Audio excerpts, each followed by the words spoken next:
There you go. And you'll see the arrow. Got it. It's, yeah.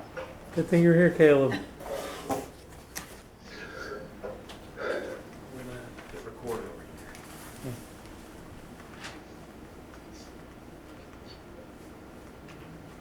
This conference will now be recorded. There's Steve. Yeah, I know. Steve, plans must have changed. Yes, they did. Thank you very much, Clint, for taking care of this. Ah. Great job. It's no, it's a tribute to Caleb and Jamie Goodwin, Channel 18. How's the sound quality, Steve? I don't want to be shouting. Excellent. Okay.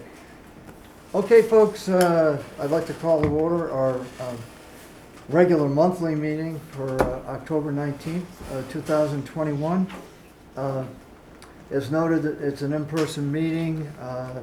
The mask requirement, unfortunately, is in place. We don't have any of the public present, so I'd like to, recognize our invited guest, Roman Courier, Director of Golf, and Roman will have his report to share briefly, and it will be very brief. I wanted to keep the focus on rates and fees and our perspective, on changes that may be applied to the coming season. And just a couple of notes. I think everybody's aware of the fact that Colin Powell passed away, and I just wanted to share a vignette. I thought it was so interesting. They cited his 13 rules of leadership. Did anybody happen to hear that? No. And it was really kind of cool. I thought, I Googled it up, and he had some, pearls of wisdom, or whatever you want to call it, and we're not going to go through all 13, but he absolutely emphasized at the end the importance of staying positive, and in that light, I just wanted to keep that in mind for all of us. Sometimes perceptions get clouded, and I think we're very fortunate to have the kind of operation we've got going in Cranberry Valley. So, I thought you were trying to run a management course here. what's that? I thought you were trying to run a management course here. No, it's just you got to see it. I'll send it to you. It's really good. He, for a guy, what a career. City College of New York, Just amazing, CCNY, that's where we went to college. amazing. Jamaican immigrant, and boy, he walked the walk. Okay, Rome, it's to you. Our director's report. Okay, I'm going to keep this simple. Nobody received anything because I didn't prepare anything necessarily. I'll just go over a couple of notes of what's going on at the golf course. We're doing our fall green aeration today and tomorrow, so that's underway currently. And over this past weekend, we had the Senior Club Championship. That's our final event on our tournament schedule for the year. That was won by the women's division was won by Bridget Hippler, and the men's division was won by Marty Clapton. What else is new? So both members of the golf course, but also members of our staff. Bridget's been a ranger for us for a couple of years, and Marty's been on our greens crew for a long time. So very good golfers there. And that's basically all I wanted to report. I have very little prepared other than the rates and fees recommendation. Okay, that's But I will take any questions if anybody has any questions. refreshing. Back to the aeration. That's a 2-day. Yeah, we a lot of times schedule 3 days just in case we have a weather problem. Right. But when you have perfect weather like this, we can get it done in 2 days. So it's only going to be 2 days. Yeah. And Roman, they, unlike many other places, we don't close completely, and consequently, there are temporary greens that are come and play. Yeah, so what happens, like today, we did the front nine. So while they're doing the front nine greens, aerating them, we move the pins out into the fairway and play the temporary greens. And then tomorrow, they'll be on the back nine doing the same thing, and play will be allowed to use the front nine greens that have been freshly aerated. But you're right, we're in the minority of golf courses that don't close for aeration. Yeah. Well, that's something that I'd like to discuss, later at some other point in time. But, when we're looking at the calendar for the year and so on. Good. So, under new business rates and fees, and, this is the big enchilada, so let's get on task. And Roman's given, he had a group of, I believe, of 4 central pieces of communication. So Roman, Sure. if you want to start with goals, Yeah, so I won't read through all these, but I will go over the goals. So these were the goals that I came up with for the rates and fee recommendation that I put together. And in general, it's to raise money in anticipation of our irrigation upgrade to increase the input going into the Golf Improvement Fund for that, and then also to increase revenues going into the general fund to offset the FY23 budget is the request for next year is an increase of over $100,000. So that was the goals, and then the third goal, as you'll see there, is was the same as last year, to streamline the non-resident categories. So we're continuing the 3-year plan the committee came up with to extend Chatham, Eastham, and Orleans out into the non-resident category. So next year's recommendation will be, we'll have Harwich residents and we'll have non-residents, and that's all. excellent. So the recommendation as far as dollars and cents goes, annual pass increase all categories by $50. The Chatham, Eastham, and Orleans categories would increase by an additional $100. And then I have the breakdown further down when I get into the details. Range fees, I'm recommending an increase to the annual range pass by $50. And greens fees and cart fees, we did those last year pretty significantly. So, once again, to keep consistency in what we've been doing, I think that we're still very appropriately placed there. So no recommendation to increase there. And then the gin handicap service, Mass Golf, under their Members Now program, is standardizing that cost at $55, which is fantastic in my mind, because in the past, golf courses set their own rate there, and Mass Golf is setting it and standardizing it, so Yeah. there will be no price shopping there. So that's set by them. As far as the rationale goes, I'll assume everybody's read the rationale. The one thing that I do want to say, if you've noticed any discrepancies when I was proofreading the documents I sent you, some of the documents didn't necessarily recognize that the recommendation is to go up $50 in the annual driving range pass, so that total would be $350. And then also when I mentioned all adult Harwich categories going up $50, I included the collegiate in that as well. Yeah. And on one of the comparative documents, it didn't show the collegiate represented, but I am recommending that goes up 50 as well. So when you get into the details, the breakdown of the $50 and the $150 based on the category, I attached a spreadsheet there to show it. My recommendation is $30 out of every 50 goes to the general fund, and 20 out of the 50 goes to the Golf Improvement Fund. The 20 for the Golf Improvement Fund is across the board in all the annual passes that I'm recommending go up.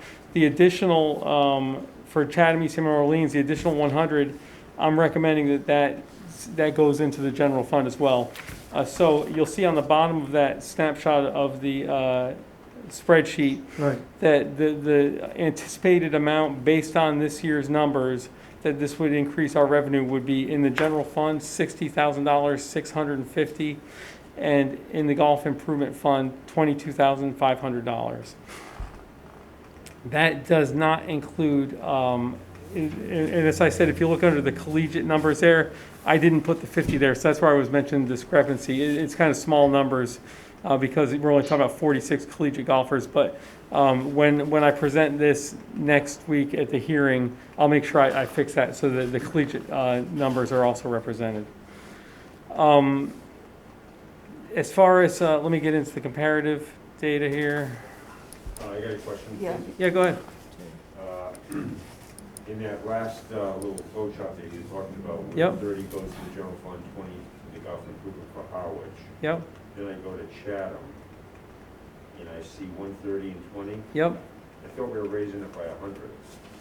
Yep, so, my recommendation, John, was off the bat, 50 to everybody first, then an additional 100 to the Oh, East okay. Hampton So Orleans it's- categories. Yeah. So they would go up 150.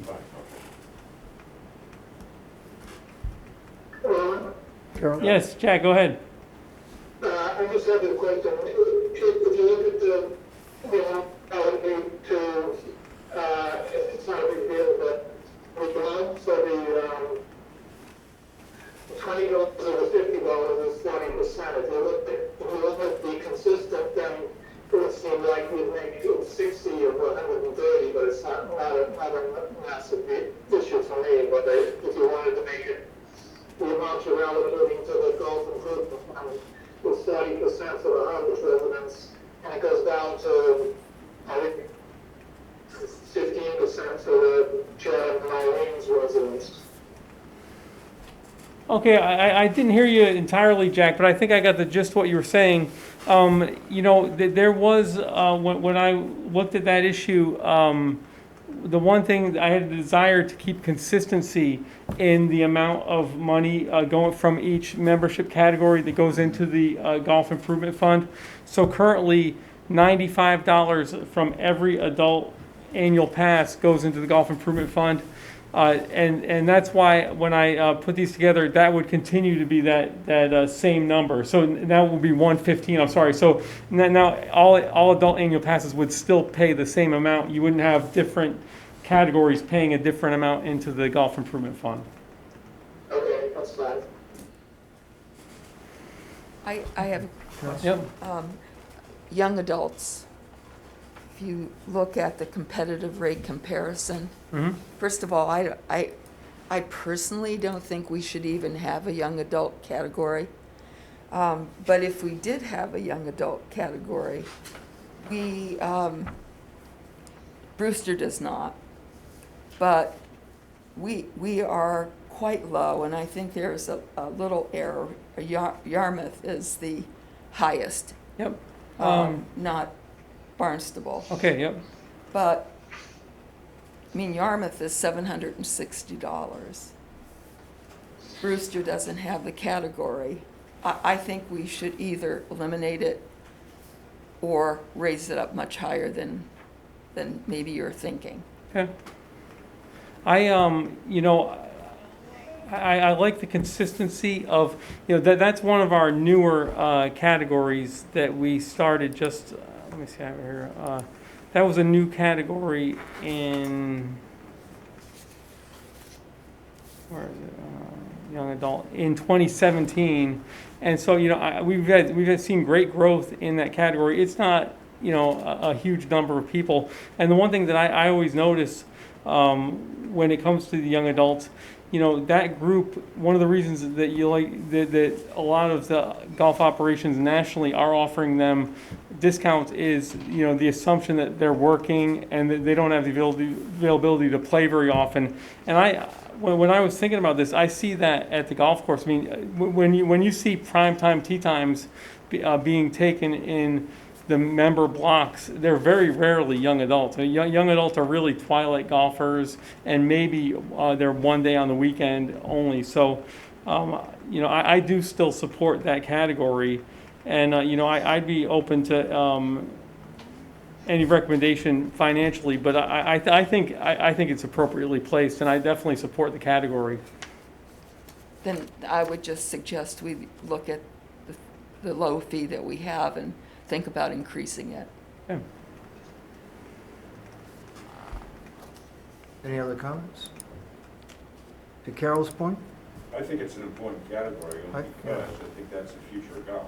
And those 20 to 30 range, we want them playing because once they hit 30, we want them to continue buying pass holders. I agree. I agree. I think it's an I mean, important it's- category to engage. Yeah, I mean, after, once you hit 70, I mean, those people are going to start dropping off. I don't think they're going to stop playing for another $100. Ooh. The young adults. Oh, well, First of all, a 30-year-old could conceivably be making a whole lot more money than than a retiree. I think it's affordable to them, and I think it could be at least a little additional. And every other town is more than we are. But their overall rate is much higher than ours too. Their overall rate, Yeah, I mean, Oh. Brewster is much higher than we are. They're 1,000, we're $800. yeah, but I'm talking about the young adult That's what I'm category. saying, so it's proportionate. I mean, they're a little bit more, but I mean, they're more in the annual pass holder for the normal resident too. No? I- They're $200 higher than we are. Excuse me? Barnstable is too. Right. Yarmouth is too. Yeah, Does- Steve, Does Brewster have several categories of membership, though, depending on what time of day they would like to play? They as have a member? very à la carte membership, yeah, they do. They have a morning membership. I mean, it's hard to compare because they've always had It is hard, the yeah. most. They have a twilight membership, they have an off-season membership, so they have a much more à la carte menu. Steve, you had a question? Or The- comment? The young adult goes up to 30 years of age? Yes. Yeah. Question. Maybe a middle ground is to simply reduce that to 25 or 26, so we're capturing more people that are just starting out with that really low competitive rate, and they switch to a normal, quote-unquote, pre-rate at, 26, 27. Just a thought or How an many idea. members do we have in that category? I'll put that 62. in. I think 62. Yeah,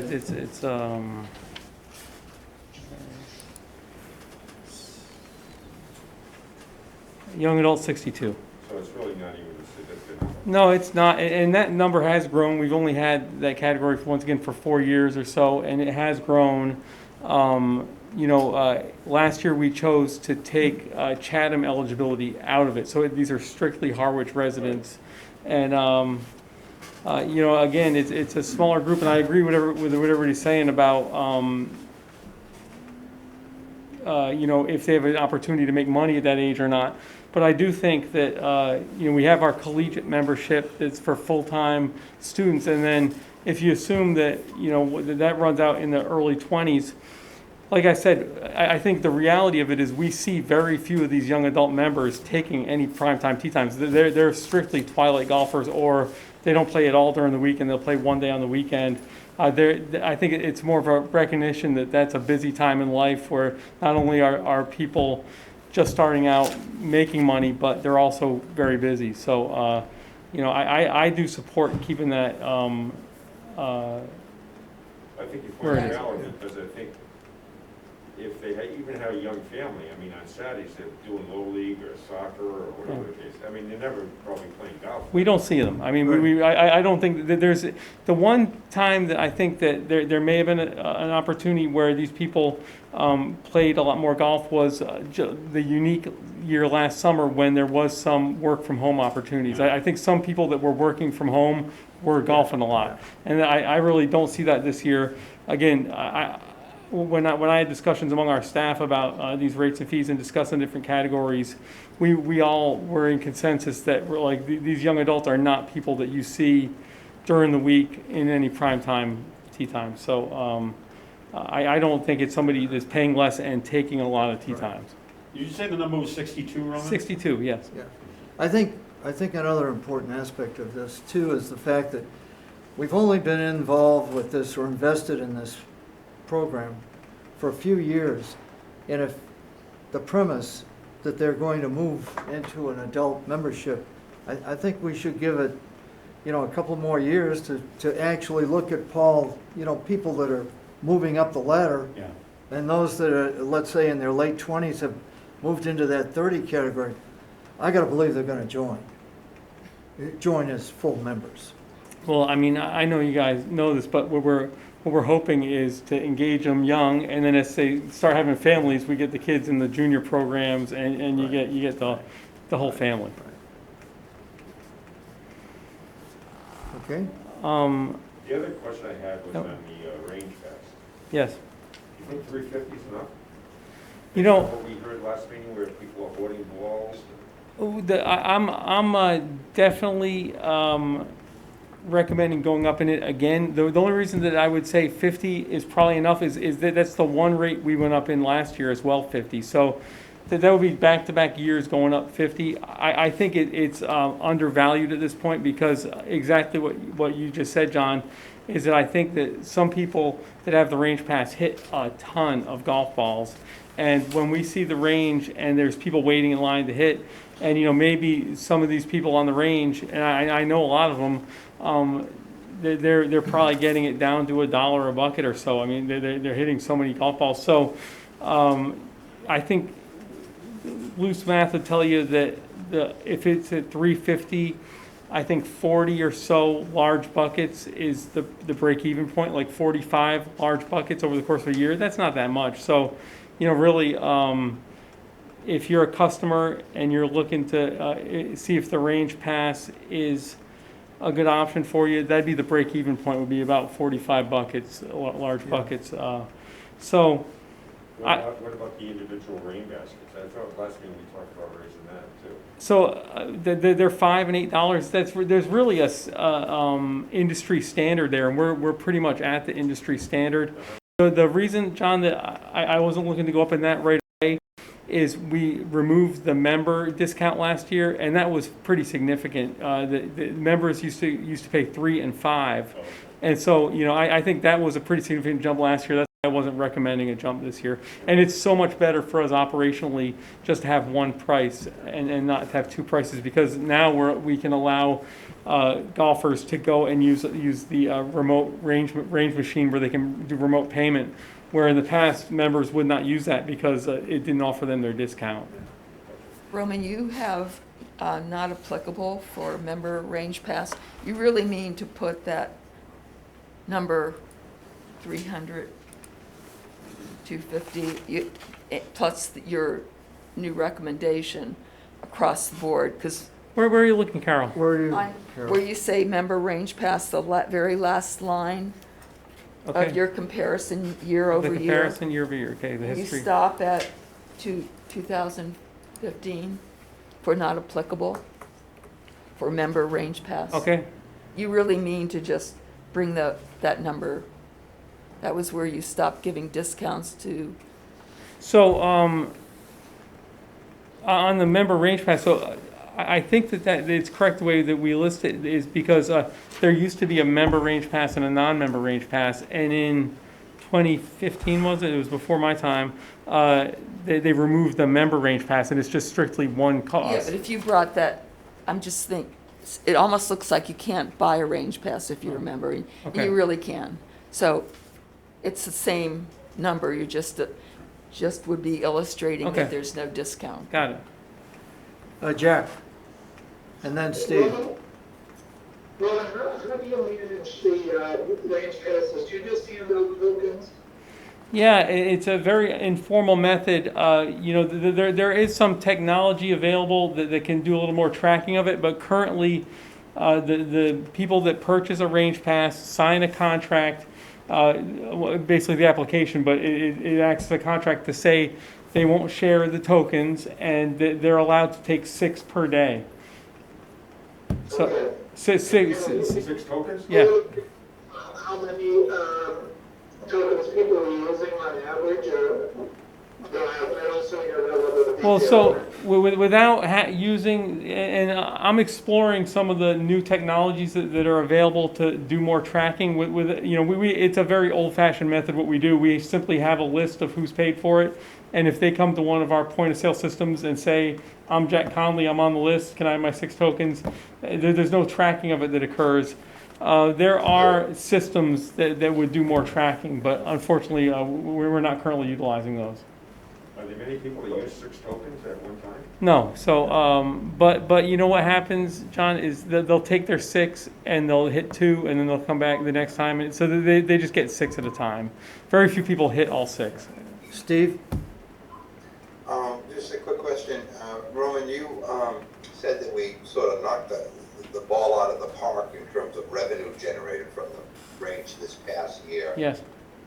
Based on that and then this potential increase, is there a way for us to target some of that revenue, incremental revenue, specifically to improvements to the range for things like the new netting or expanding the number of range positions we have.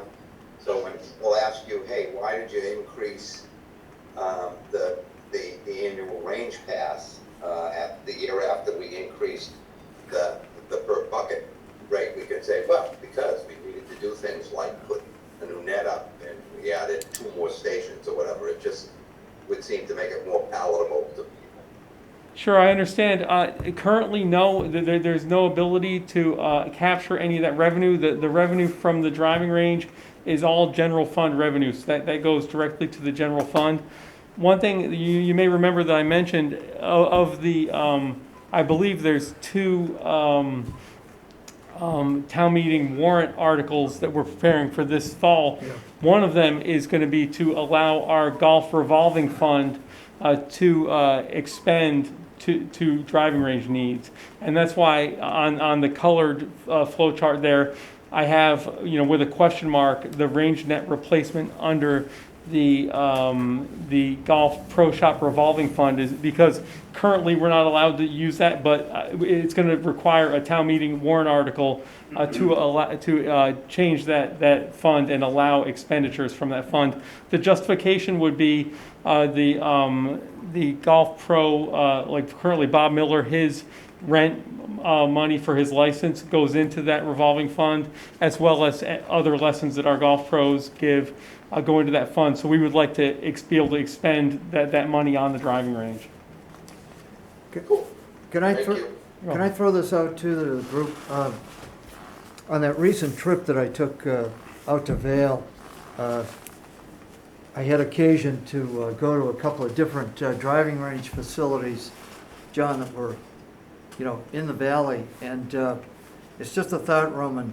I thought the accountability of this system was just enormous. My daughter-in-law took me up to both of these range facilities, and so I said, okay, how many balls are you going to get, and so on. And she said, well, do you want a large bucket or a small bucket? And basically, she has, Carol, a front-loaded account.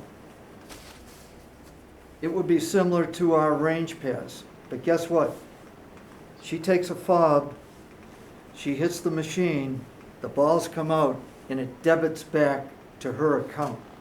So in other words, there's a fixed cost per bucket, and that's it. It's not unlimited, and it's just a thought. I mean, if you're crunching dollars and cents. Yeah, so as I mentioned, Yeah. I'm aware of that program.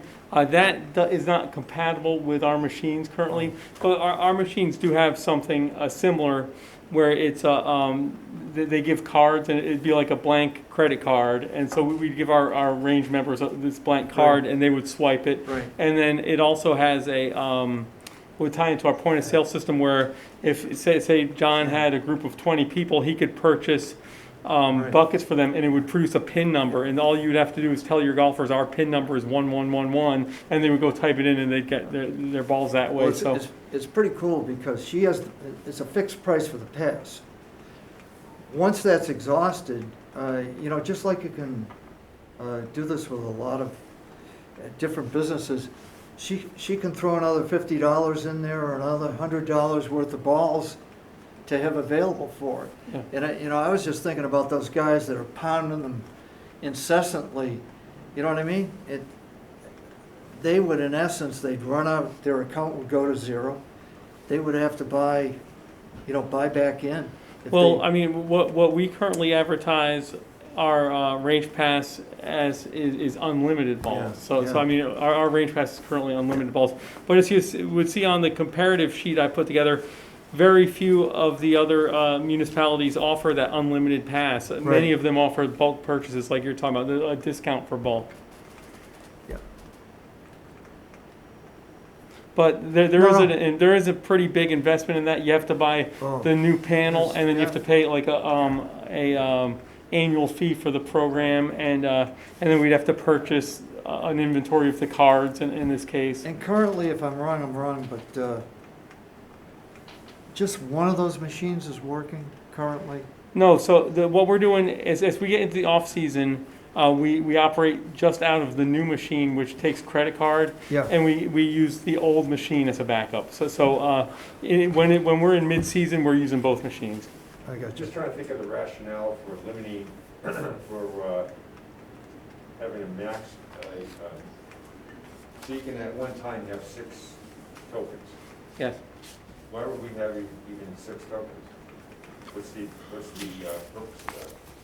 Yeah, it's a good question, John. The bad answer I have is this is the way the program has always run, and so there's just that consistency there. I guess the idea is the most tokens you can have at one time is 6. So you get 6 tokens, and I think the idea is so it'll save you the trip of constantly having to come to the pro shop. You can get your 6, and then once you exhaust those, whether it's 2 days or a week or 2 weeks, you come back and get 6 more.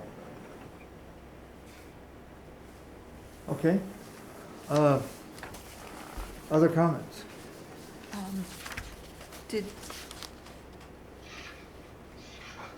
Did we go up on collegiate at all? Yes, so Carol, that's the one I mentioned, that there was some inconsistency Okay. in the documents. Okay.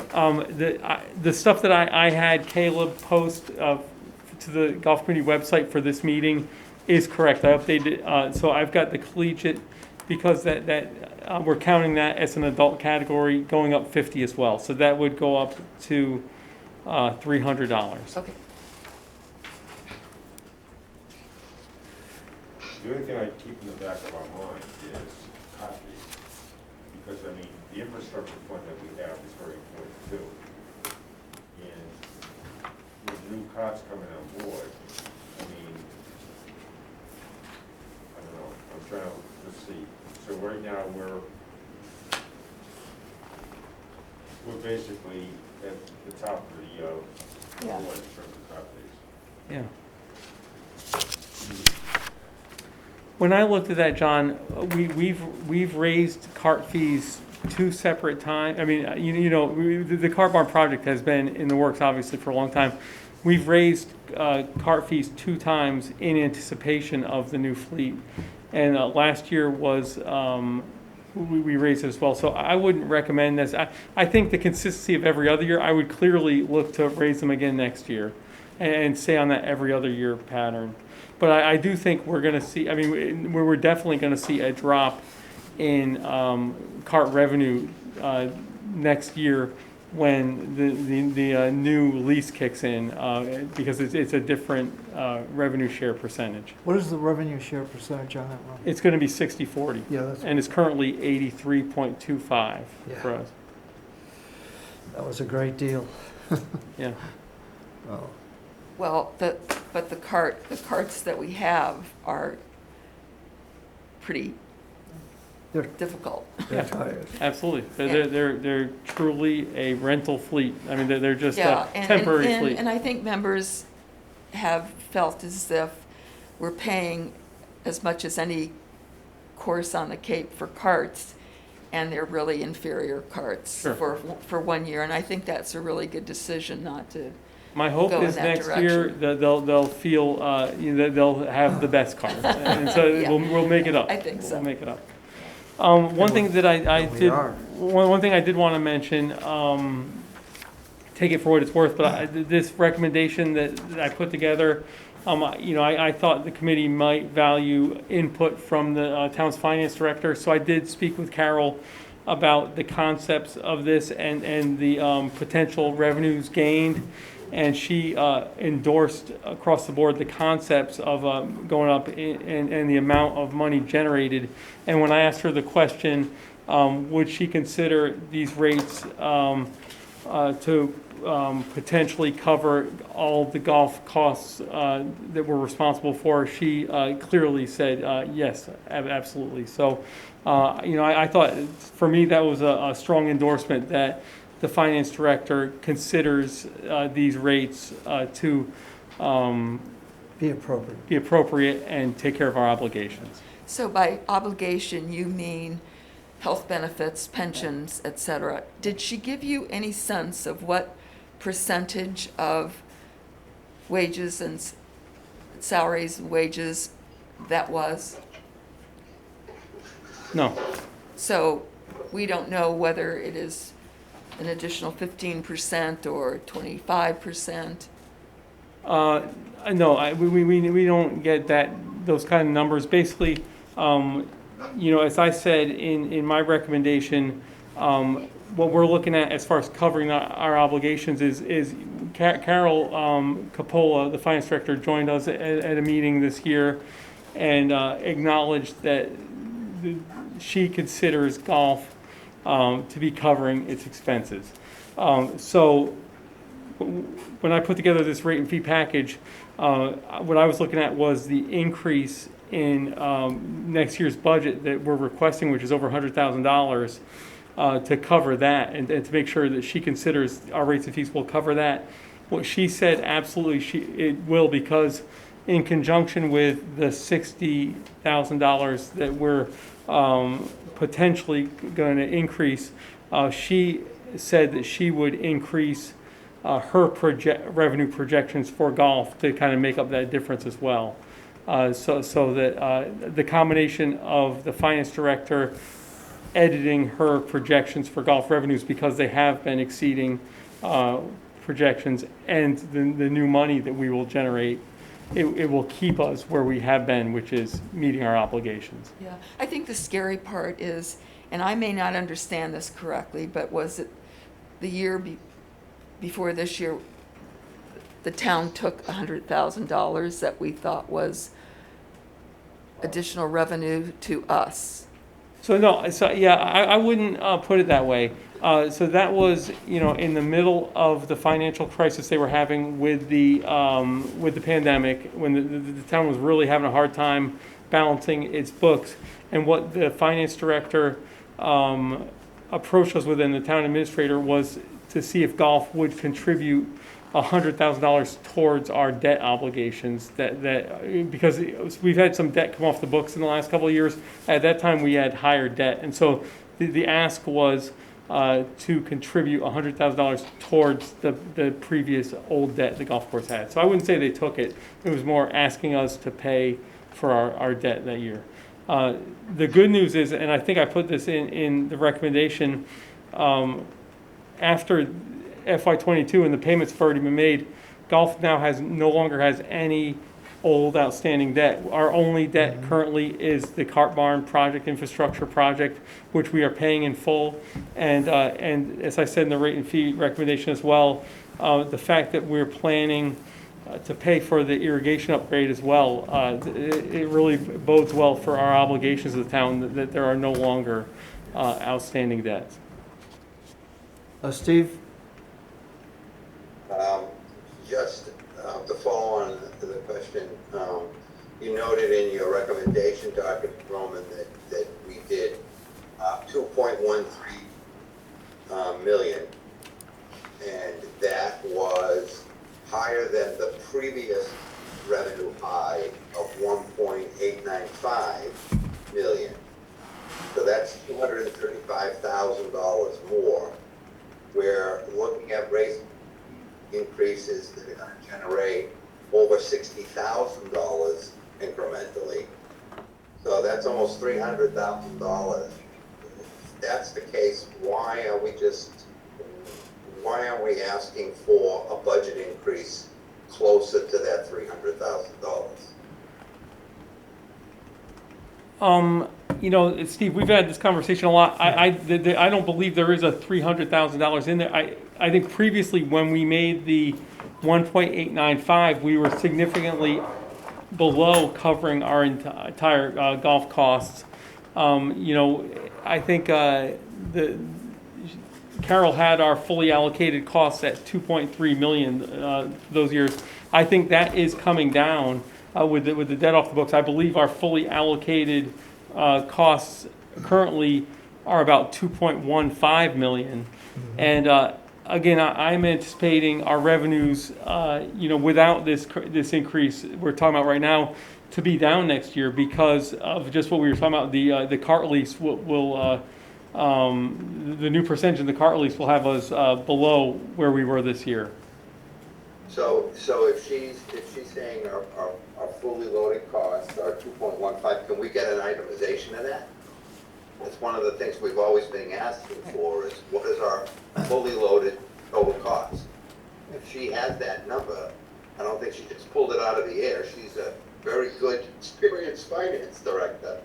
So she must have it itemized somewhere. Can she share that with the committee? I think we asked her for that, and she said no. I mean, when she appeared before the committee, she gave us that one snapshot. But you know, I know it's frustrating to you, Steve. There are vagaries in this that we deal with, and I'm used to dealing with them. There are vagaries in there. That's why I put a lot of stock in the general broad comment that she made that this will satisfy our town requirements.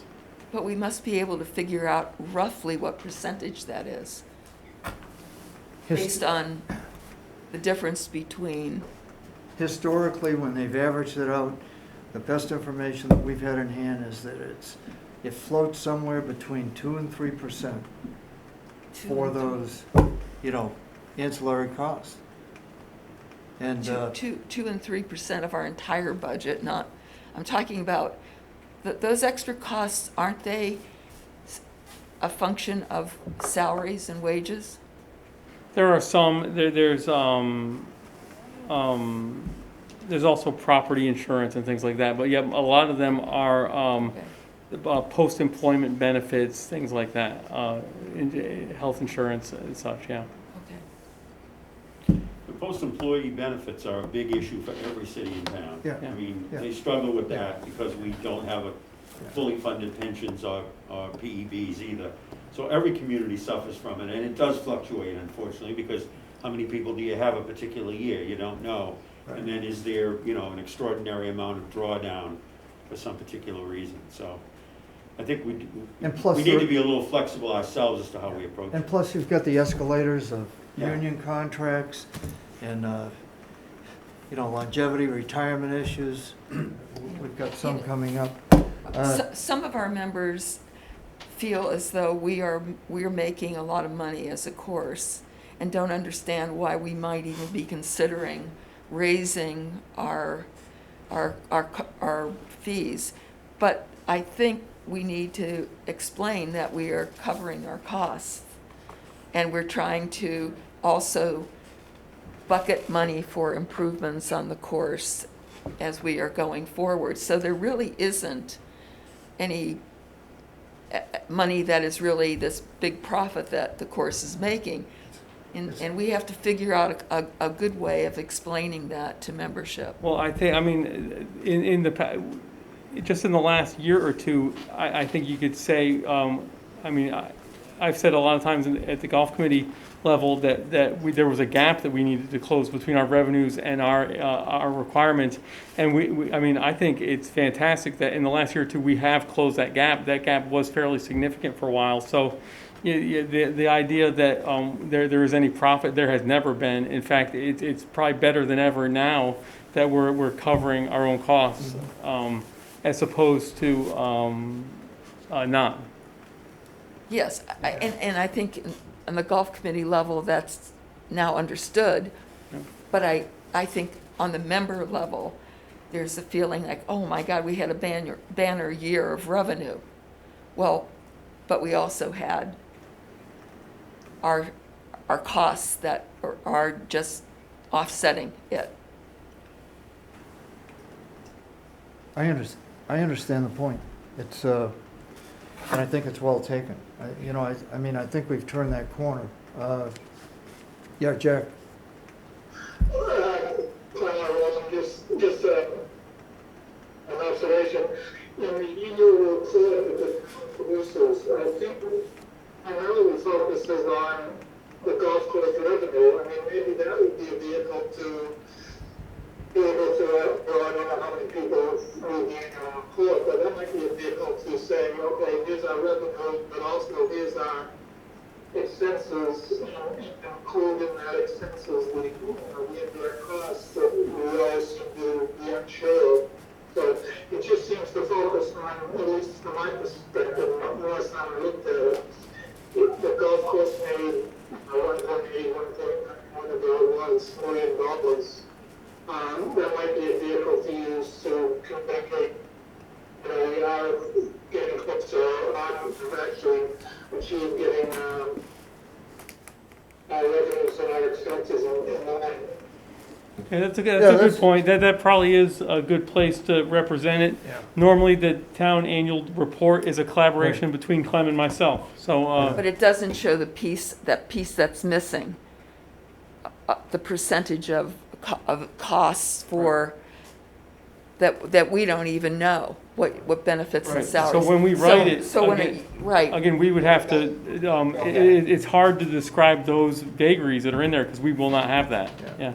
it is, but so if I picked up the town report, which I did, the one that Clem gave me, it looked like we were doing well, because it's missing a piece of expense, so it's not being charged, obviously, to the golf course.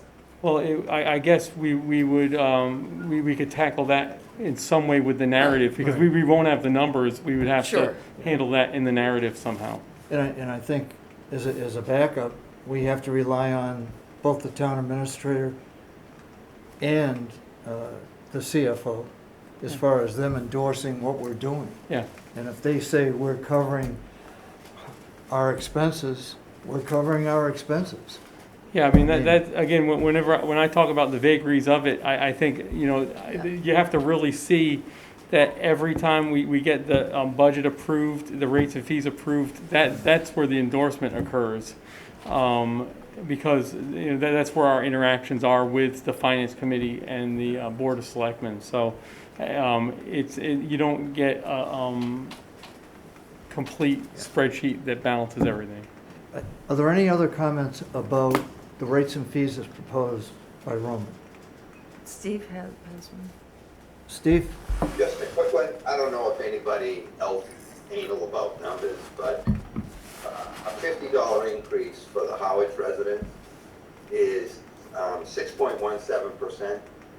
Were there any thoughts to make it 40, so it's 4.94%, i.e. just under 5%, so people feel more comfortable or better and more in line with the Well- DEI? It's only $10. It's not a big deal, but again, I don't know if members are gonna say, geez, why a 6% increase as opposed to, we could say less than 5. I just throw that out there, doesn't matter that much to me one way or the other. One thing, But I oh. demand. One thing that I would answer that, Steve, when I was coming up with this, I reached out to the other towns' directors of golf, and I watched a lot of their meetings to try, because they're all doing this at the exact same time. It's funny, we're really the only people meeting in person still. Their meetings were all on GoToMeeting. But I think that the general gist I've gotten from our competing towns is they'll be going up $50 or more this year. So I think the 50 is still going to be very, it'll be on the low side. It'll be on the low side for increases. I think, again, perception, too, becomes interesting. When people talk about rates and fees and the fact that we're going to increase, the annual pass holder fee, et cetera, this year, we're actually talking about 2 years because we haven't raised them in 2 years. So that becomes 25 and 25. And if you cut the percentage of $50, into that 2-year kind of balance, I mean, not to split hairs, but I think it's more than fair. It's in keeping, it keeps us competitive, I think, and the most important bottom line point is at $50, based on your projections, we're going to meet our expenses or be able to cover our expenses and do the projects we've dedicated money, to do. So, yes. I have one more question about the proposed rates. Roman, you have a shoulder season, and then you have a hotel rate for the shoulder season of $62, which includes a cart. Yes. Is that the rate for the hotel all year round? Or do you increase that rate when we go into the prime season? Yeah, so that is strictly a weekday off-season rate.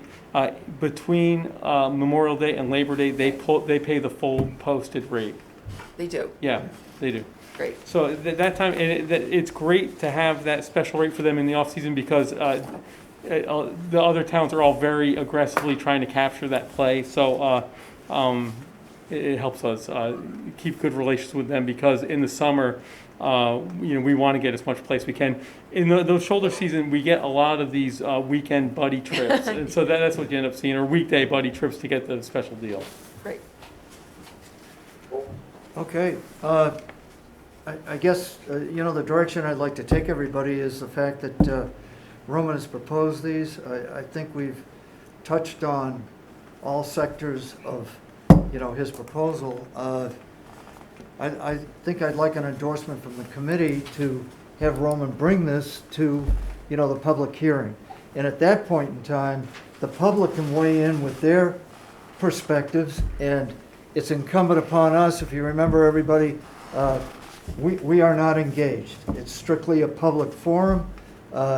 Once that has taken place, I will adjourn that meeting, the hearing, if you will, and then we'll go into our special meeting to make an approval or, bring it to conclusion.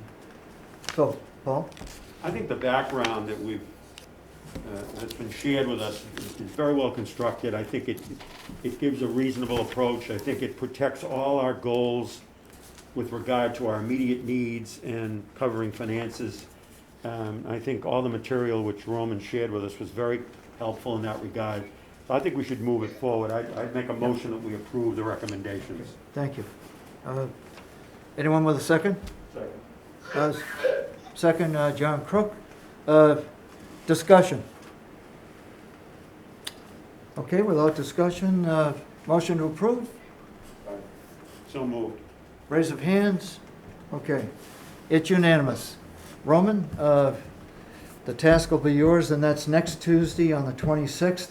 It's been advertised, by the way, just for the record, in the Chronicle for the last 2.5 actual weeks. I also put a supplemental agenda out. It was posted today as of about noontime, I believe. You help here? Yes. I hope the room is adequate for that purpose. We're in trouble if 300 people show up. Yeah. We'll have to move, I guess, to the selectmen's, big room next door. But remember, you get the padded seats with this room. And if you have a bad back, that's a good thing. Okay, thank you, everybody. May I just ask a Sure. quick question? Roman, could you give us an update on the Port-A-Potty Yeah, issue? sure. Carol, why don't we, because I had that as an agenda item. Yeah, I was planning to cover that in the In the climate next, is in the next portion of the agenda, Next I portion. had, check my wording here, a summary of workshop discussion points. So we could start with that, it's a good segue. Great. As an update, and Carol had reached out to me, everybody on the committee, that, Not that I like the topic. I know, but as we move forward, even into the coming year, the next year, looking at options that we might be able to explore to, it's kind of tricky wording here, enhance the experience, whatever. So Carol? Well, I can cover where we are Yeah. and where we're going with this. There has been a problem. Most importantly, it happened like 3 weeks ago. Things came to a head where the porta potties were really in bad shape.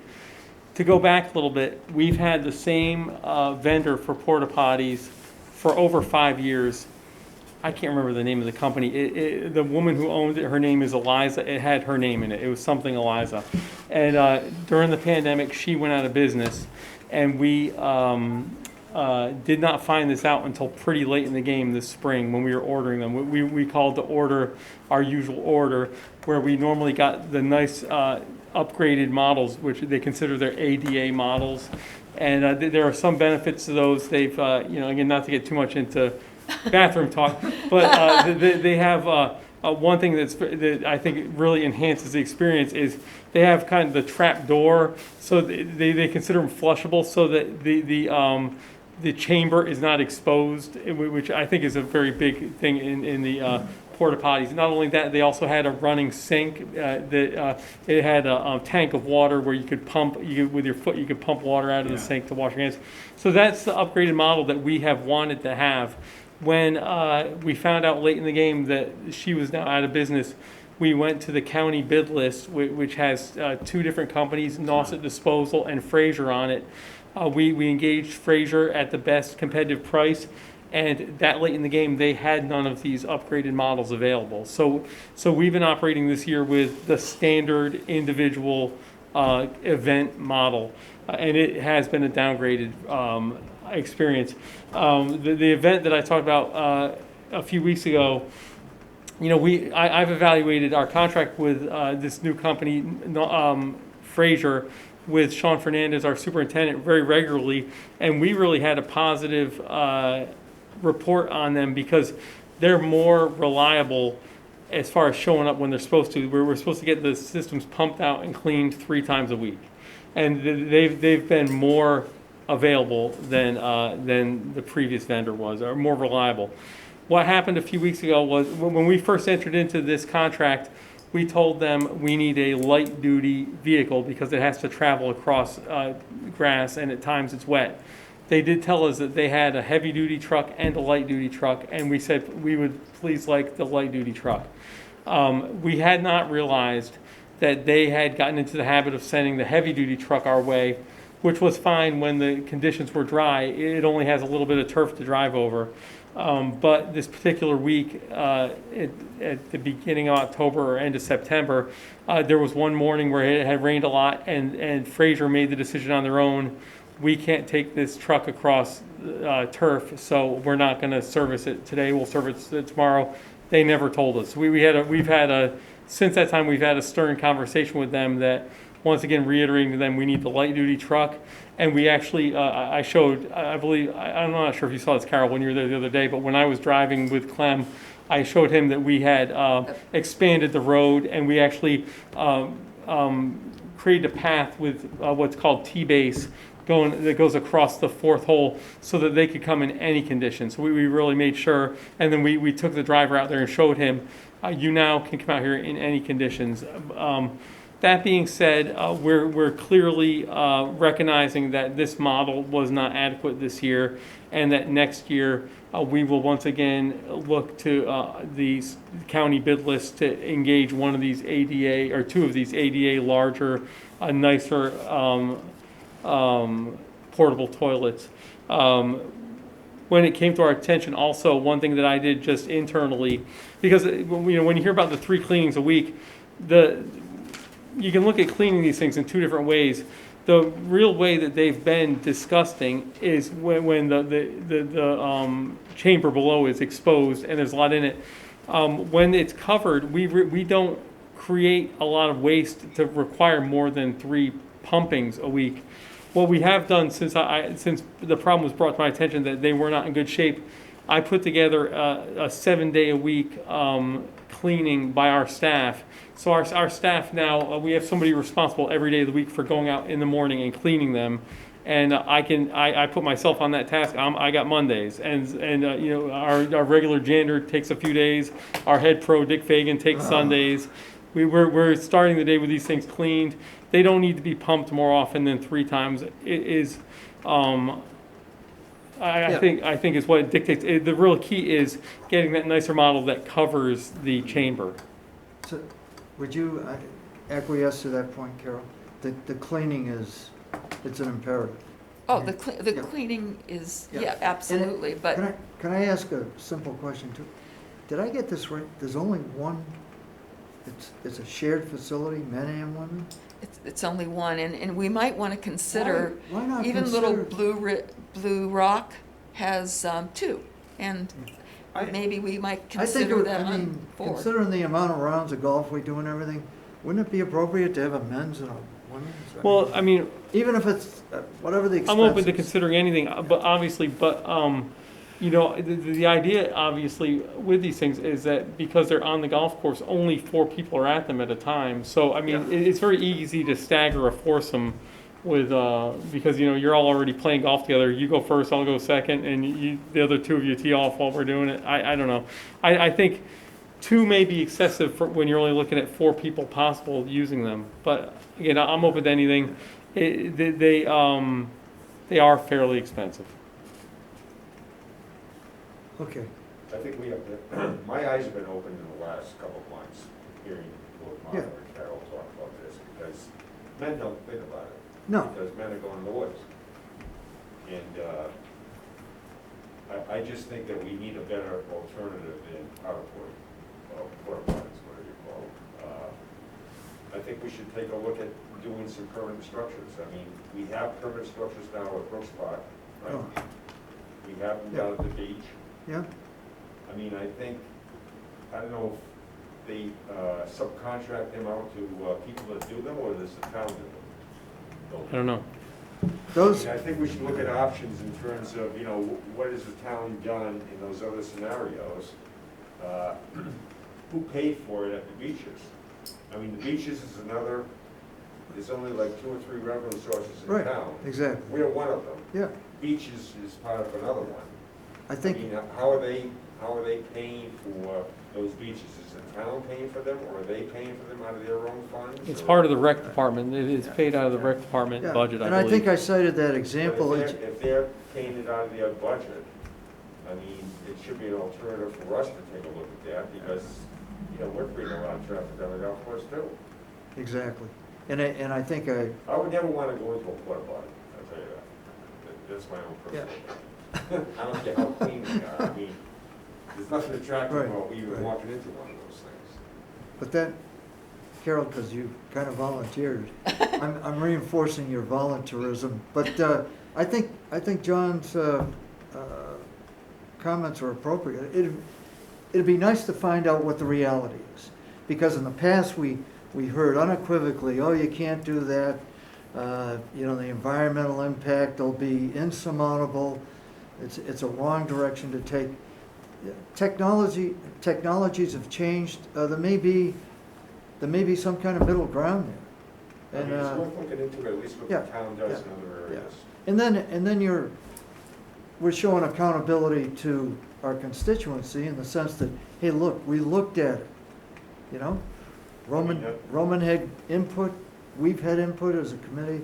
What does Captain's and Dennis and Yarmouth do? Do they have? We discussed this internally. I believe all the municipalities use the porta potties. I don't think there are any permanent structures at any of them. In fact, we were trying to think, I don't know if Captain's even has them. Right. I know at the Barnstable courses, they use the porta potties. I would also say that even though you're hearing about it now and said you hadn't heard of it, and I agree, if you haven't heard about it, how would you know you had to fix it? But this has been going on all season long, so it's not new. I'm sure people reacted also to the downgraded unit, because you know, we've had for many years that ADA unit, and Yeah. we now went to this singular basic unit. So I'm sure people react to that as well. Well, we'll get the problem solved, Yeah. one way or the other. Yeah, good.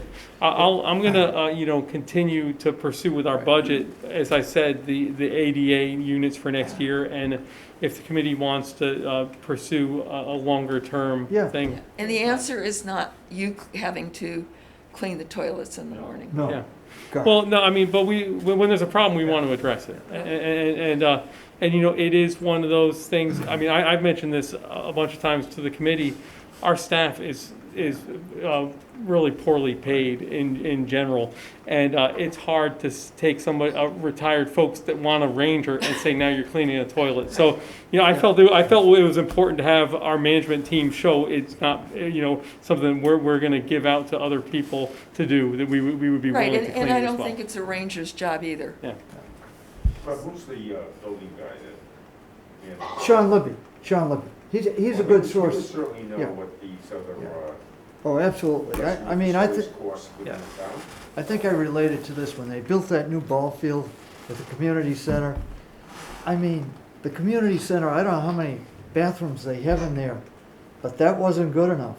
Almost overnight, full-blown men's and ladies, permanent bathrooms right at the edge of the field. If you look beyond the parking lot, if you've been up voting. I know they have one in Brooks Park too. Yeah, and on a very positive note, since we're getting our new intuitive cart fleet with certain computerized amenities. This was back in Colorado. Not that the grass is greener, but as we approached the, I think it was the 14th hole, the message system in the cart flashed a note.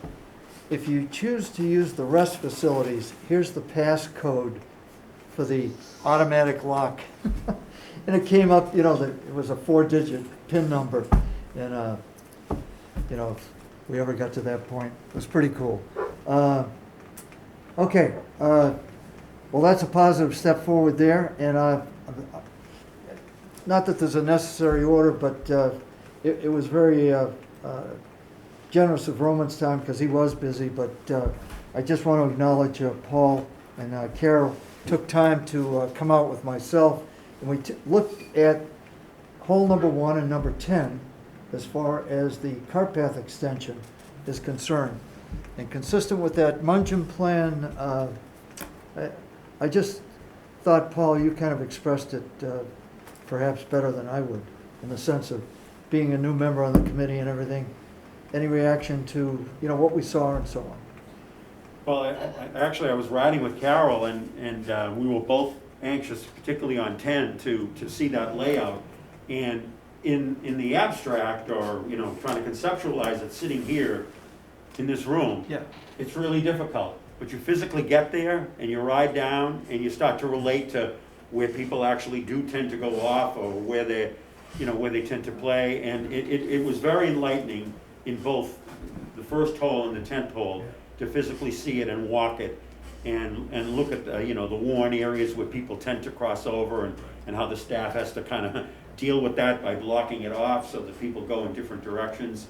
And the explanation that the way the cart path would be laid out in the new arrangement, you would have multiple exit opportunities as opposed to everyone riding over the same portion. You know, So it was very constructive, it was helpful, and it certainly allowed us to be able to understand better the reasoning behind these proposals. And Carol, in particular, I think, because you made several comments, when we got over to the 10th hole, because that tends to be more women-specific as far as the playability of that hole. And so you had some comments that I thought, Well, worth sharing. I think it's going to work so much better for all women playing, not just for the ladies Yeah, in the league, Yeah. going up that left side comfortably, not just during league play, but all of the time. And it will keep, I think the key is also speed of play. yeah, yeah. So that's, you know, it was helpful, and Roman had, you know, printouts of the actual Mungeon. He took extracts, you know, from that report. And, you know, we'll be well on our way to that task. The third thing I had too was, because we had discussed this at length, any energy that we can give to, you know, the range enhancements based on the increased revenue that we've got. I think that's very much a positive. And this may be overkill, but I mentioned to Jack today on the phone.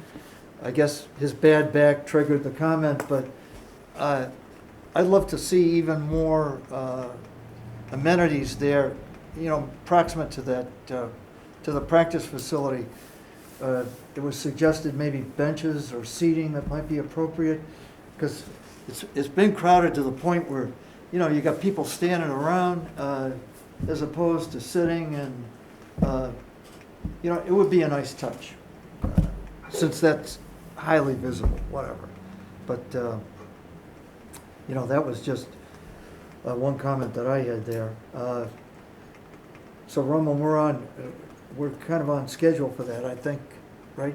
As far as, the new net is concerned. And another aspect of our little John around the golf course, Roman took us over to the property line, John, where the school abuts, the range. And, maybe you could mention that again. Sure, there are some opportunities there to expand. I think the one thing that you mentioned, Clem, as far as the netting, right now, the netting plan is in limbo until we put forward that town meeting warrant article, and to allow our revolving fund to expend to that. So right now, we're relying on that for this next fiscal year. If that does pass, then that opens the door to range improvements from the revolving funds. That'll be really helpful, because I do think some range enhancements would be helpful. What you were talking about, we've just been really brainstorming at this point of where our property line is and how we could expand the tee. The range has been so busy lately that I know Bob Miller is one that always tells me he'd love to see the fences gone, because he likes to have people see what he's doing and see his instruction program. I think it'd be nice to have one long tee that went all the way through, because you can't have him giving lessons up ahead of the other hitting line, or that becomes dangerous. So you'd really have to have everybody together. We could really expand it that way. An idea I had would be if we went all the way across and then even took his area, kind of kitty corner on the left side, and they would hit more towards the driveway. They'd hit towards the right side of the range from there. That could really be a big enhancement to the range and our opportunities down there. What we're planning on doing this year, just as a reminder, this off-season we are planning on resodding the range tees. So we are going to resod this year. I think anything we do at the driving range, we should engage, whether it's Mark Mungem or an architect to help us with the planning. One thing that I wanted to mention, Clem, this may not be exactly what you just asked me, but I did notice at your workshop meeting that you mentioned this fall you thought we'd be going to RFP for the junior course and putting complex. That has to go back to town meeting one more time, because so we can't go to RFP process at this point. In FY20, that was an article that had already been created for town meeting, and it had gone through all the proper approvals of the finance committee, the capital outlays committee. But when the pandemic crisis kicked in and they said essential articles only, it didn't meet that. It didn't meet that criteria. So that town meeting article will need to be resurrected. So we can't go forward with an RFP this year on that. We'll go forward with the article at this point. But and then what I would mention also in talking about the driving range, you and I talked once again, kind of brainstorming about this. When we do go forward with that putting complex and 3-hole course, I kind of thought as a plan B, if we could design the RFP correctly for the design services, that we have a plan A and a plan B, and we're discussing that piece of land between holes 14 and 18 for plan A. And once again, I've always really had that earmarked for if we had available funding for outside to fund that, because that will be quite expensive. But as I've told the committee many times, I had a discussion with a grant, golf course grant, that said this is the perfect type of project that they would like to invest in. As a plan B, I do think it might be good to have the golf course architects that we engage look at our driving range and see, is there an inexpensive way to create 3 holes on our driving range, so that if we said Monday night is junior night on the driving range, the range closed at 4 o'clock, and then we open the 3 holes there, or during the fall the JV boys team was going to go practice after 5 o'clock on the range. Now you have the 3 holes out there. Currently, it's not set up for that, to have the features, to have true golf holes. But if we did set up that RFP to have an architect give us a plan B utilizing the range, which would be much more cost effective, I think that would be helpful, just so we knew what the full job would be and what we could do if we didn't receive a grant or funding. Okay, and I'm just picking off kind of random, some of the things that we talked about, because Roman wasn't here, and, one thing that came up, and I thought it was a great idea, you might have generated this, Carol, I can't remember, but with certainty, but we talked about the website and website enhancements, and, I was kind of on thin ice in the sense that I'm not familiar with who we contract with and so on, but wasn't that a point, Carol? Yeah, where yes. we- Yeah. I think it's something worthy to look at. Okay. You know, I mean, we contract with New England Golf. Yeah. A lot of the golf courses do. They formerly, in the days of print ads, they were New England Golf Monthly magazine. They've gotten into everything's digital now, so they manage websites. They manage and build our website for us as part of a larger marketing package we have with them. We do our email marketing through them as well, so it's part of a marketing package we have. But I don't know what to say specifically other Yeah. than, basically there have been some problems with the current configuration of the website. When they design it, you choose a template that they're going to use, and the template that we chose, I think the problem we had was with the event section of it. I really think the event section of it was set up more for like a fitness center, where you would like to search for spin classes or aerobics, and it's more set to search for what you're looking for. Where we really want to say, here's our calendar and here's the events. We don't want people to necessarily search for types of events. They're all golf events. So that was problematic. We had a hard time presenting it the way we wanted to, and customers and members had a hard time finding what they wanted to out of it. So I disabled it midway through the season and just posted our spreadsheet of our that has our events on it. And so instead of having the dynamic event search capabilities, we just basically went to the spreadsheet. That's something, the way we've handled this in the past is in the off season, we do a major update to the website because we have to upload the new rates and fees, whatever is new. And so, if you wanted to discuss in future meetings ideas for what we should include or disinclude, I'd be happy to work on those, because we Yeah, usually great. in January or February do a major update to the website. And then as part of our contract, we get 1 hour of design per month. So I do monthly updates to the website.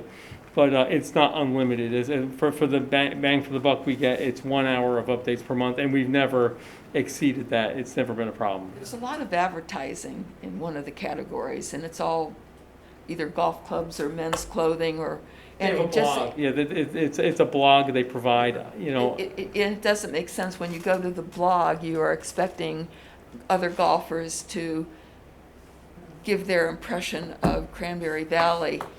When you do that, you get a 3-year-old review.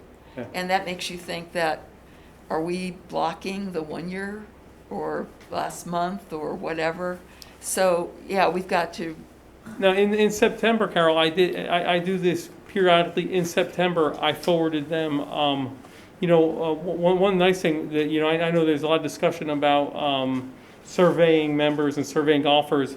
One thing that's great with our Golf Now partnership is that just about all the public that's booking tee times for us, they have accounts with NBC Golf that runs Golf Now, and they're asked to review the golf course after they play it. So we had 16 reviews that are brand new this year posted, and in September I forwarded the credentials to our web designer, and they did update them. So there are I think it's 6 that are currently scrolling through the website, but they're all current this year, and I could share them with the committee. I think you'd find the reviews that NBC Golf asks the golfers to do.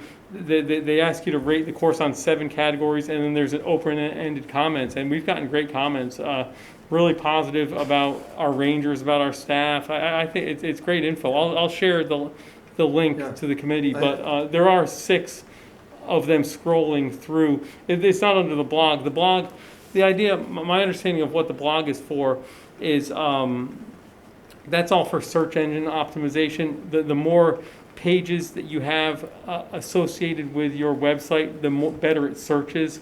So the blog is kind of filler when they say what the hot club is and what the best 19th hole is. It's a lot of stuff that our marketing team puts up there, and each one of those blog items counts as a new website being added to our current website, and it's all for search engine optimization, so that when people search golf on Cape Cod, it'll just show that we have more activity on our website, so it'll search higher in Google Analytics. That's really what the blog's It about. just didn't seem to make sense where it was. Okay. I think it's important too, back on planet Earth, to be more sensitive to the timing of things that I think are really like noteworthy. Today, for example, I was up early. I was hoping to catch Roman, and the women, I believe, help me out, were collecting parcels for the food pantry. Yes. And I just thought that was a great little side note, if you will. And we would normally hype that up on our Facebook page or on our Yeah, socials. yeah. We wouldn't do that on the website, but we would do that on our social engines. I know, I guess in that cross-platform, it probably would be more appropriate there, but, I think when you integrate all of those, it becomes a better portrayal of, what's going on, both at the local level. I love the national stuff, especially those advertisements, John, on national television when, various golf tournaments are in progress, and you see that pop for Cranberry Valley. I think those are extremely effective.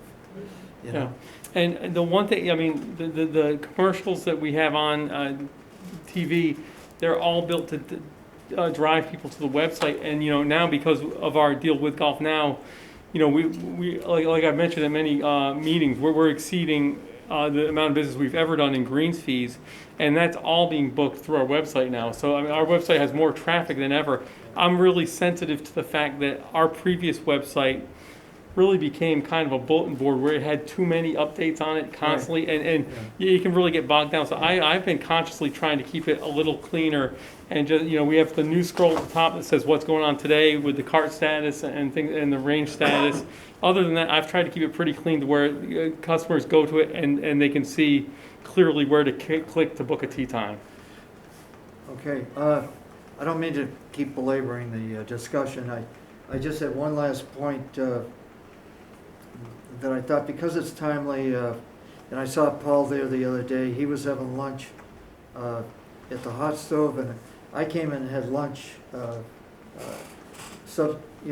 the fact. It was about around 3 o'clock, and the lunch was terrific and so on, and the friend I had with me was very impressed with the amenities, all the memorabilia, etc. And the irony is, we were the only 2 people in the place. It was so crowded on the golf course that on several holes, we caught up with the people in front of us and so on. And the point is, there was no one in that restaurant.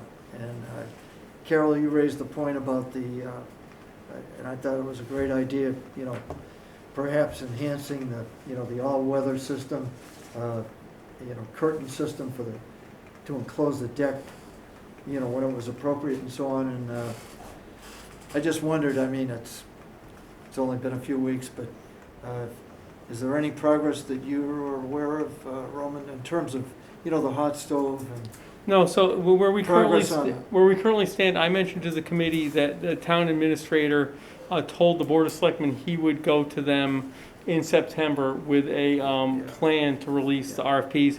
In a department head meeting that we had last week, he told us that he's running a few weeks behind his schedule just because they had the special fall town meeting last night. So, I think that he's probably a month off on presenting that to the committee, to the board. But, my understanding is still the same, that he's planning on releasing them both at the same time, and vendors will be asked to bid on one or both. Okay. Just a very quick follow-up to your comments. The place was just you guys at 3 o'clock. When I finished my round about 5:15, we put stuff in the car Yeah, and went back up, and there was about a dozen or 15 people in the Yeah, hot stove. yeah. They were mainly consuming liquid, but nonetheless, they were there, and we joined them for a few minutes. That's great. That's great, that's great. Well, the What good about news, what about the gate though? I forget what the status was of the gate. Had to Yes. be moved because of electrification, right? Yeah, so that's gonna be part of our winter plan. At next golf committee meeting, I'll try to present to you our winter plan. That's part of our winter plan, because we're planning on doing that in-house and doing the trench work ourselves to put a secondary line in. So that's part of our winter plan. There's no access to electricity where it was, John, so they were gonna move it back. yeah, right? yeah. Our plan is currently to do it where the gate is right now, and we would have to do the trench work ourselves. Okay, all right, so you will do the trench work and Yeah. get the connection out. Yeah. Okay. And the good news, people, November 9th, if you might remember, I set out that schedule of meetings, and, we'll have a chance to follow up again in a workshop discussion. Any other points, including our vision statement, et cetera. So we can look forward to that. If there are any other comments? Clem, can I cover one topic? Sure. Because I know this came up at your workshop, and I know there's a lot of confusion about this, the actual scorecard. I know that there were a lot of comments, the scorecard is wrong. Oh, yeah. What Yeah. I can do, I just jotted down a few bullet points to kind of tell you where we are with the tees, because I think there's a lot of confusion on this, especially since we have some new members on the committee that weren't part of where we currently are with the scorecard. So the scorecard, as is not wrong in any way. The yardages on it are correct. The ratings on it are all current. They're certified. They're in effect, according to Mass Golf. What happened? There have been some problems along the way that I'll let you know the direction I'm heading in to fix those. But the whole story goes, the genesis of the Green Tea program came out of our partnership with the USGA. In 2016, USGA, Jim Skorowski, asked us to take part in a pilot program with them where they would provide us with data loggers that would show us where the golfers went on the golf course and see what kind of data we could glean out of that, both from a playability standpoint and from a resource management standpoint. Basically to show us if there are bunkers that nobody ever goes in, or if there's areas golfers never go to, why do you maintain them? The really key item that came out of that report that the USGA provided us was your golf course is too long for the women. The women are not reaching the par fours in 2. They're not reaching your holes in regulation.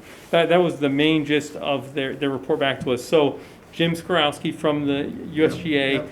and Mark Mungem, he invited Mark Mungem to join us, and we met and discussed what a good plan of attack was. What we did was we came up with a short-term fix and a long-term fix. And the short-term was Mark Mungem helped us identify 7 holes where we should build immediately forward tee boxes for the women. So we did that. We built those 7 forward tee boxes and created the green tee set. The long-term plan was we then engaged Mark Mungem to do a full analysis of our tees for the entire golf course. And Right. that's what's up on the golf committee website. So when we built the 7 forward tees and set the green tees out there, now the problem is they're not rated. So in 2017, when they were completed, we contacted Mass Golf to come out and do a rating. So they rated the golf course at that time, and when they rate it, they don't just rate one tee set, they rate every tee set you have. So they rated all the tees, I think it was in the spring. And what immediately happened was we got a lot of feedback from the Women's Association that the rating was incorrect. And I know that this has been misrepresented a few times, that I bowed down to the pressure of a few women on the committee of the association. What I was dealing with strictly was the Women's Association elected representative leadership, their president, vice president, and tournament director. They formally had some protests to the new rating for the red tees. And so I met with them numerous times with Dick Fagan, our head pro. We talked it all out. We explained to him exactly how the process went. they were still very unhappy with very specific things, and it was more comparative. Why did this change this much and this didn't? And out of respect to them, I went back to the Keith Gagnon and the rating team and said, if you don't mind, I'm going to represent the concerns of our Women's Association. And we had a back and forth with Mass Golf about this. And the women in the leadership role of the Women's Golf Association, they put together a formal report that showed a lot of comparative data, and they put their exact questions. And the Mass Golf's answer to it at the end of the line was they admitted that there were some inconsistencies in the data, and there were some questions that they couldn't answer. And they said there are some anomalies, there are some inconsistencies. So they offered to recertify the previous rating, and which the leadership of the Women's Association said, absolutely, yes, please do that. So at that time, all the tee sets were brand new in 2017, except the women's red tee. At the request of the women's leadership of the association, they chose to recertify the old rating. Now, I mean, I've had conversations with myself. Should I have just not listened to their complaints? I mean, to say that, I bowed to a few women is very incorrect. I mean, I was dealing with the president of the Women's Association out of respect. It'd be like saying a member of this committee asked me to do something and not representing it as the committee, but just saying it was a member of the golf course. I've always had great relationships with the associations at the golf course. That's where we currently stand. And so a few years go by, and now questions come up where the women, there seems to be a groundswell of support that the rating that was recertified was wrong. So And the rating on the card is the one that was recertified? Recertified, yeah. So and Keith Gagnon, who's the rater for Mass Golf, considered. I mean, his language is in effect, current, and certified. So it's the correct rating. Well, you said that the rating that was, 113, and the women that went to talk to you, then you spoke to the Mass Golf Association, and he agreed there were some inconsistencies in some hole. Why wasn't it re-rated at that time? Maybe it was somewhere between where we are now and where they thought we should be. Well, I think so. So the answer, I'll get to that, Carol, because I have a plan going forward. Okay. I have a plan going forward, and what I'd mentioned to be fair and tell the whole story is that so we went a few years and things were very quiet, and the Women's Association was very happy at the time that I had represented their concerns. What has been brought to my attention as far as yardage issues on the golf course since then, the current leadership of the Women's Association this year, I've had great relationship with them, and we've had many discussions. They pointed out to me an inconsistency because I shared with them the rating data, and they said, when Mass Golf rated the golf course in 2017, they rated the green tees to 150 yards on hole 17. No tee box exists there, so they rated to a yardage where it couldn't have been. Our tee boxes, I think the front of the current red tee box is like 164, and then the new green box is at 112. So there's a number there that just doesn't exist.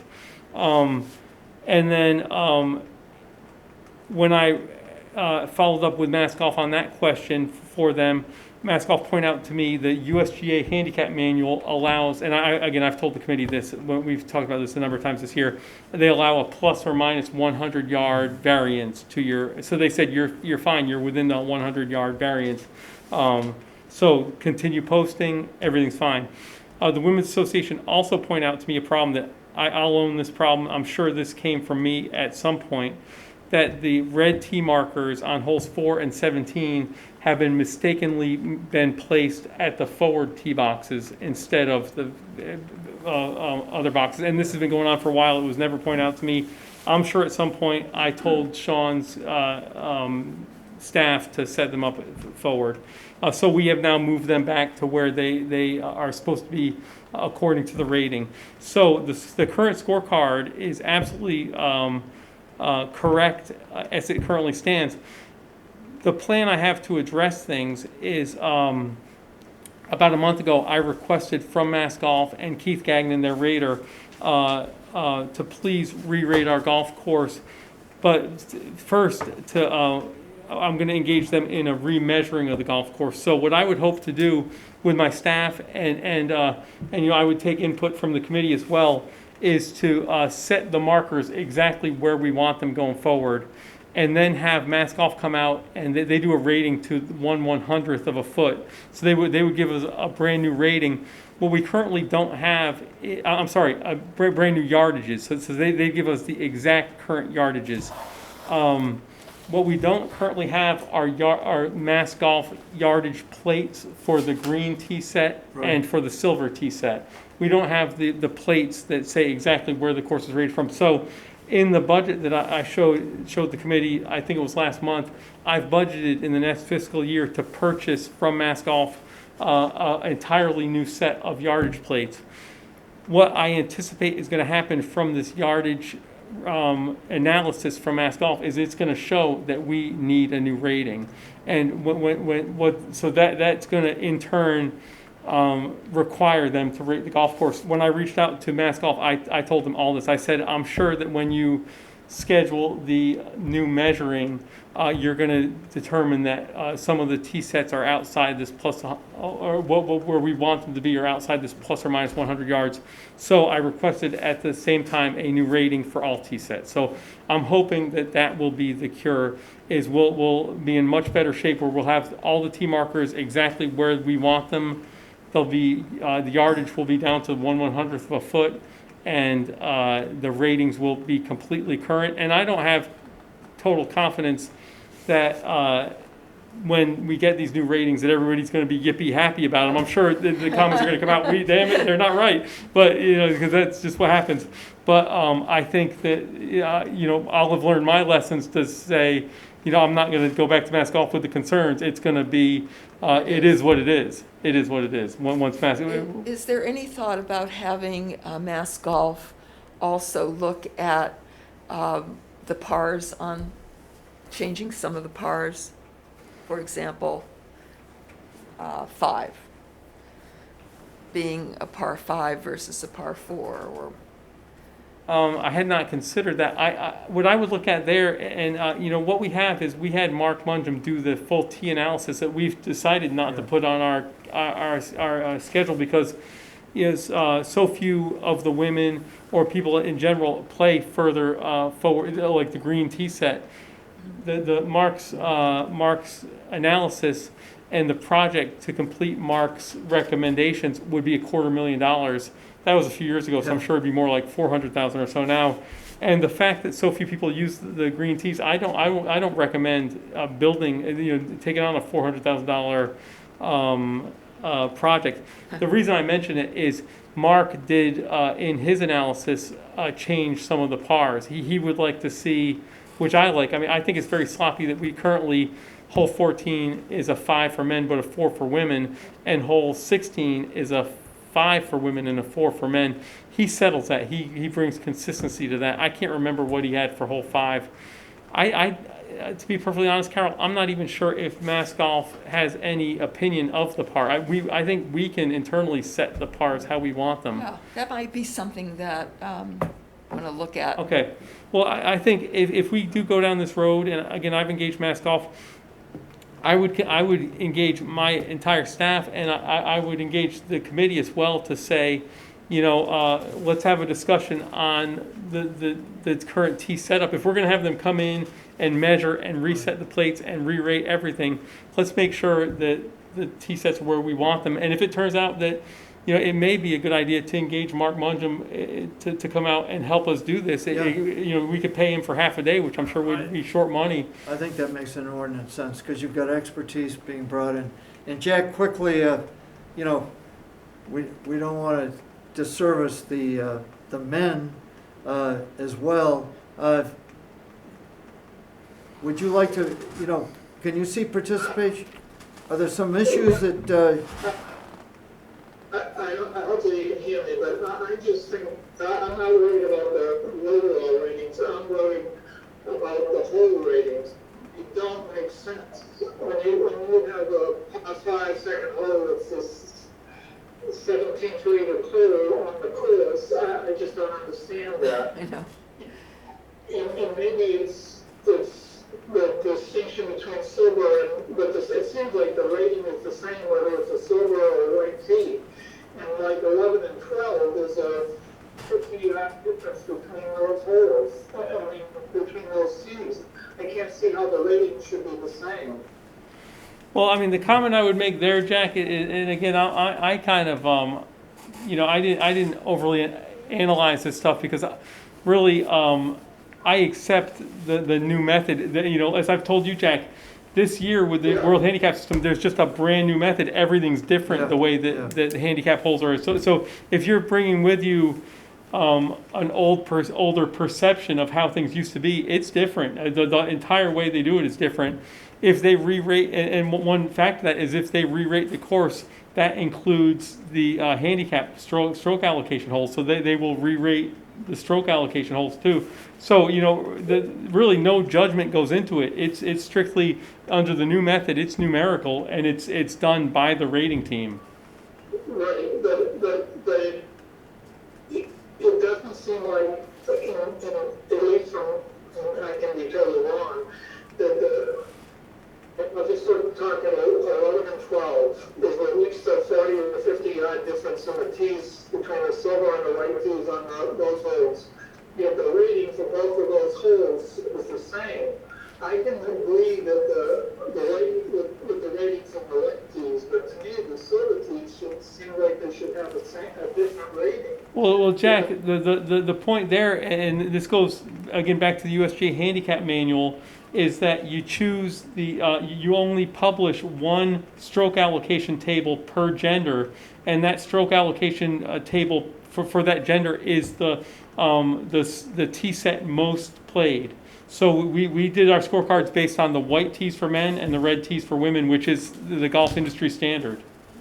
Okay, so you can't have a white tee rating and a silver tee rating. Is that what I'm hearing? Well, I mean, so when they rated the tee sets, they came up with the difficulty value for all different tee sets. So we do have that data, but think of how confusing it gets, Jack, by publishing multiple stroke allocation tables per gender. I mean, if say you and Steve are playing a match and you're playing from different tee sets, you've got different stroke allocation, it really becomes a nightmare where, in general, when people play Cranberry Valley, they know that hole 5 is the number 1 stroke hole, or whatever they know.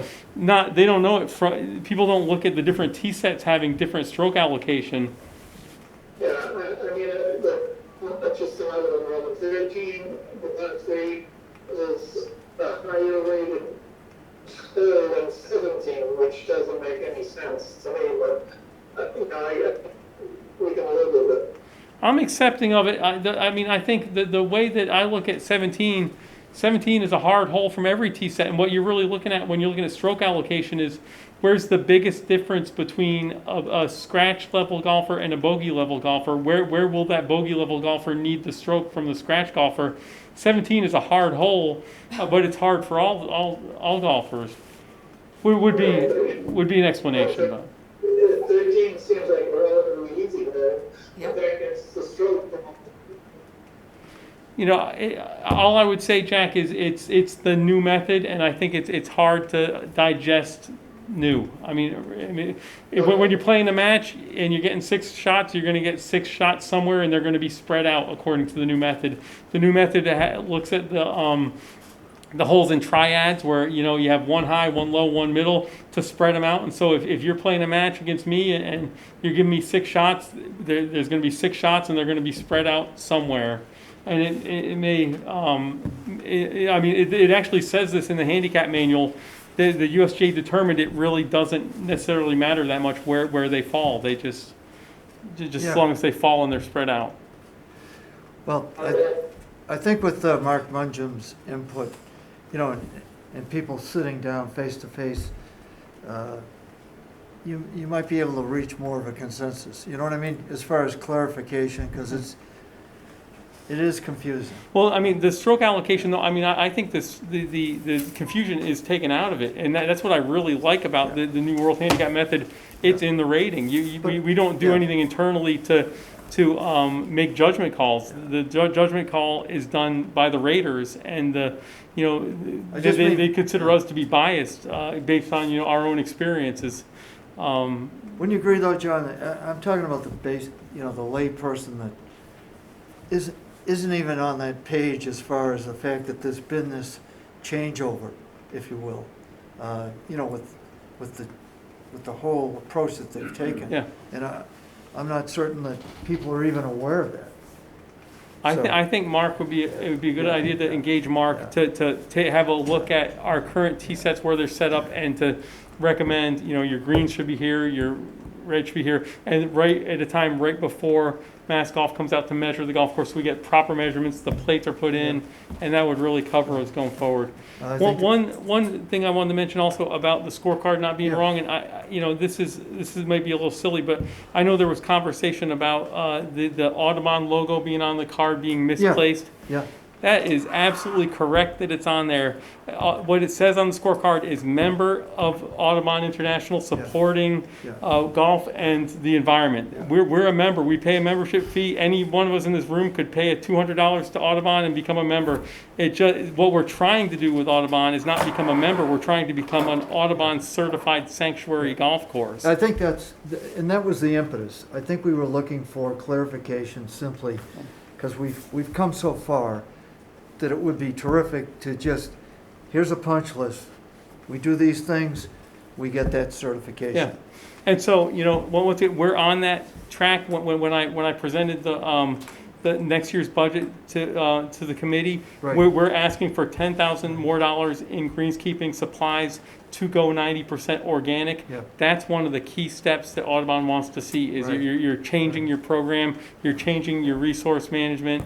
And so, we are definitely making those steps. It's not like there's an application Right. that we're just waiting for somebody to fill out. So with that approval, am I reading this correctly, that would be part of a green light, so to speak, to, bring us to that goal? Yeah, so the keys would be to go more organic with our program, to lessen our water resources, which I think is going to happen with our new with our new heads, Yeah. and then we would, once we document the changes we've made in our program in a positive light, they would then come down and work with us to view what changes we've made, and as far as going organic, the one thing that you'll have to see is it's not just an added expense.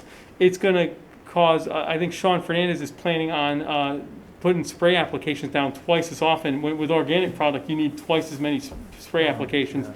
So there's going to be a process of learning how it works. We're very confident in our ability to still provide the same product, but by going organic, there will be changes and there may be growing pains. We may not see the exact effect from herbicides, fungicides, that we're applying when we use more organic products. Excellent. And along those environmental lines too, I was just going to ask the committee in general, maybe it's a personal insight, but I was very impressed with that presentation that we were given by the Harwich Conservation Trust. And because we've got that opportunity coming up in November, I think I'd like to know more about that, Carol, in terms of, the possibility of us investing with Harwich Conservation to, protect, in essence, forever, the Cranberry Valley property. So what I thought I would do is I'm going to, contact that gentleman again and just ask him, for an outline of what those next steps are. Because it might be something, John, that we don't want to do. But I think it's worth looking at. Clearly, Clem, the program he was talking about them when they have volunteers and they put birdhouse on the golf course would go a long way with our Audubon application. Yeah. So, I think those two go hand in hand. I would consider the engagement with them as a step towards our Audubon application. Great. Okay. How much are we paying for membership? $200. Okay, any other business to to bring before the committee. That being the case, and any other comments? No, it's not a comment, it's a question. Sure. I don't know that it's ever been brought up before, because haven't come to a lot of the meetings. But Right.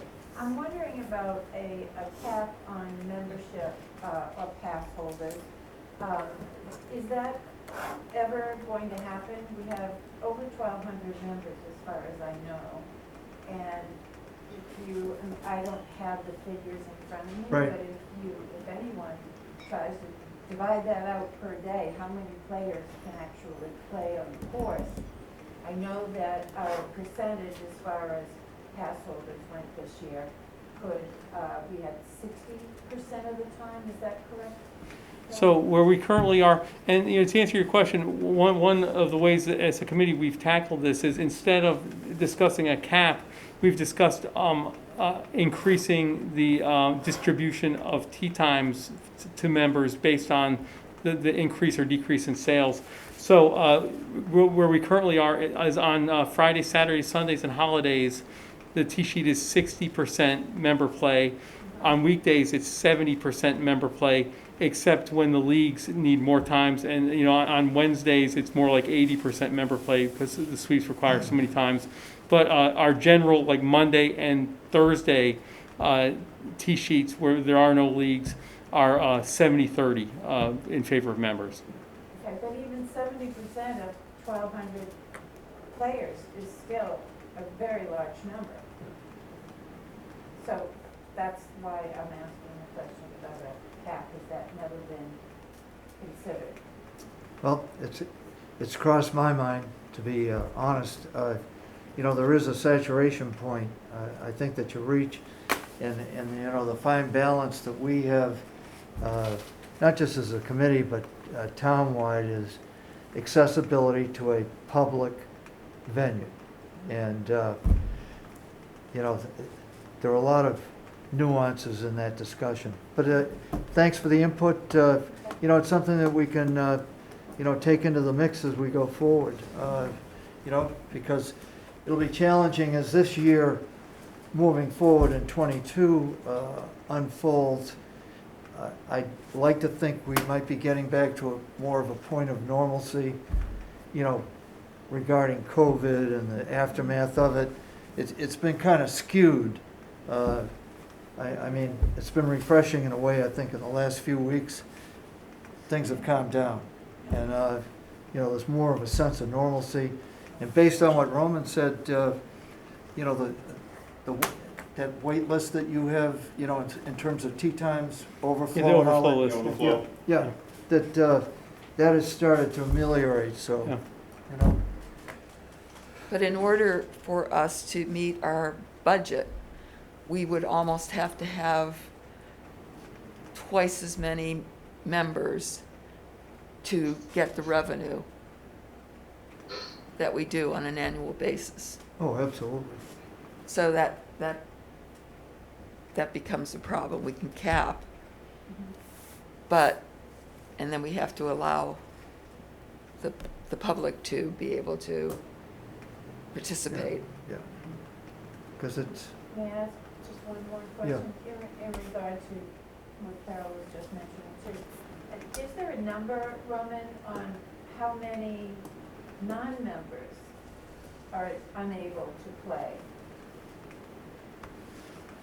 No, we There's don't. No way to. We don't track that. I mean, Yeah. basically, a non-member, when they try to book a tee time and they go to a day that's sold out, there's nothing available. So we don't know if they tried to or not. They go on our website and just see that nothing's available. Okay. okay, gang. Motion to adjourn? So moved. Okay. Second? Second? Thanks, Carol. All in favor? Aye. See you next week, folks. Okay. Thank you, Carol.